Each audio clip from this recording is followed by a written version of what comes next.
Hello. This talk is about the impact that motorised vehicles have had on our lives and how World Car Free Day hopes to change this dependence on particularly private cars. World Car Free Day was established in the year 2000 to coincide with the European Mobility Week. Since then it's grown to involve official and unofficial participants in over 1,000 cities across the world. It kind of started back in 1973 when there was a world oil crisis and it was difficult to actually get petrol for your car, but became a little more mainstream in the mid-1990s through a man called Eric Britton, who's an American political scientist and sustainability activist. And he called for a more structured way of organising these car-free days. Early adopters of the idea for car-free days were Bath in the UK and Reykjavik in Iceland. So my main aim in this talk is to look at how cities would look and feel if there were no motor vehicles in them. In order to do this, we first need to look at some of the problems that motor vehicles cause when they are present in cities. To start with, did you know that about 80% of the land area that is public space in most major cities is for traffic, cars, buses, trucks? Therefore, pedestrians have just 20% of the available space to walk. These images show just how much of the free space in cities is given over to motorised transport. Linked to this, a few days before Car Free Day is Project Edward Day. EDWARD is an acronym which stands for European Day Without a Road Death, and this happens on the 19th of September. It's a project started by the European Commission to make people think more about the risks they face and the risks they pose to other people, and how they can go about reducing those risks when on the roads, whether they are drivers, motorcyclists, cyclists or pedestrians. So why is this important?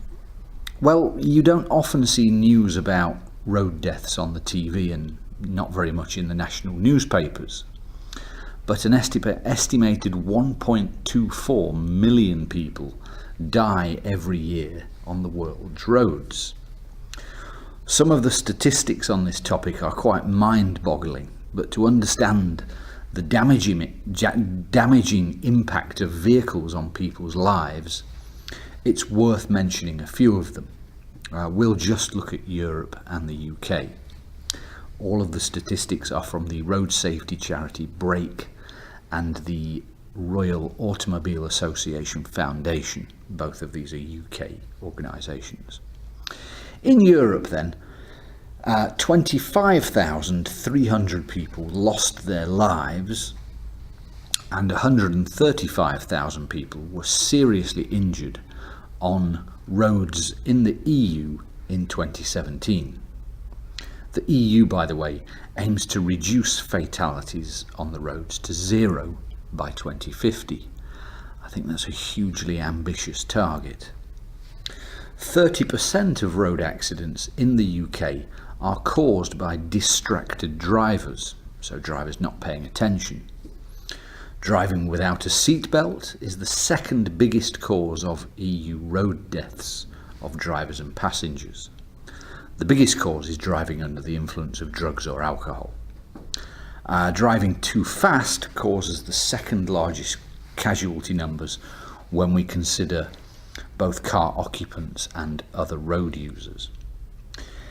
In the UK in 2016 there were 1,792 people killed on the roads and over 24,000 people seriously injured.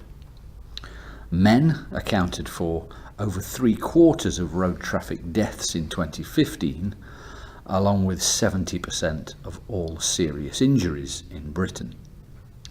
The majority of road casualties in Britain happen on urban roads or in built-up areas. So to summarise those statistics then, 5 people die every day on the road in the UK, and countless more are seriously injured. Unfortunately, the roads are not becoming safer, and we see that vehicle traffic levels are increasing almost 2% in the last year. So it's probably safe to assume that as we see more vehicles on the streets, we will see an increase in road deaths and injuries. Now, imagine a day where there are no cars on the streets. If there are no cars and vehicles on the streets, no one can be killed or injured by a vehicle.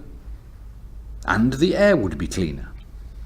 And all of that road space, which is normally not for pedestrians, could be used by pedestrians. So I think 3 wins there. But it is difficult to imagine how a city could function without vehicles. How would people travel to work? How would goods be delivered to shops and businesses? Well, it's not quite as fantastical as it might sound, and I'll describe 2 examples for you. The first is Ponte Vedra in the northwest of Spain, and the second is Ljubljana, the capital of Slovenia. Firstly, Ponte Vedra. So Ponte Vedra is a city with a population of just over 80,000 people, so it's quite small as cities go. In 1999, a new mayor started a revolution of sorts. In the space of a month, he had made 300,000 square metres of space in the medieval centre of the city, a pedestrian-only space, no cars. The mayor, you see, had a simple philosophy, and that is owning a car does not give you the right to occupy the public space. So car owners tend to drive into the city centre, look to park their cars at the side of the streets, which in turn causes congestion, which in turn causes pollution. Accidents are also inevitable. Since the change to pedestrianised streets, the carbon dioxide emissions in the city have reduced by 70%, and road traffic deaths have fallen to 0 since 2009. People travelling into the city can park their car for free in car parks located on the edge of the city and either walk or cycle the rest of their journey. Now, to walk from one side of the city centre to the other side takes only about 25 minutes. So all of this works because the city centre is small. In a larger city, a wholly pedestrianised centre might cause some more problems, like higher levels of traffic congestion on the outskirts of the city where people need to park their cars. However, I'd argue that this is a small price to pay for a city centre with clean air, much less noise, and much more safety. The second city is Ljubljana, which has a population of nearly 300,000 people, so quite a lot bigger than Ponte Vedra, but still a lot smaller than most European capital cities. Ljubljana, as I mentioned earlier, is the capital of Slovenia and is in southeast Europe. Like Ponte Vedra, it was the mayor who brought in his car-free vision, this time in 2006. He pedestrianised the city centre in his first year as mayor and built underground car parks on the edge of the city centre for commuters to park and then walk, cycle or take the bus into the centre. Buses are also permitted into this no-car zone. Like Ponte Vedra, the centre of Ljubljana is small enough that you can walk from one side to the other, this time in just 15 minutes. In both cities, the mayors initially faced criticism for their plans, but in both cities, over time, the residents have come to acknowledge the sense of removing cars from the city centre And both cities have found that the usual concerns from small businesses and shops about fewer customers, well, these concerns have basically proved to be incorrect. Business and tourism in the city centre have increased.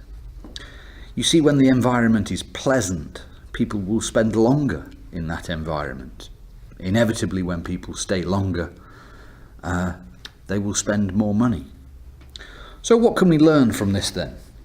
Well, for me, it only takes a leader with conviction and vision to make a city centre a no-car or car-free zone, and therefore a much more pleasant place to be. Cleaner air, less traffic noise, much safer, and thriving economically. What's not to like? If only more leaders could see this. Thank you.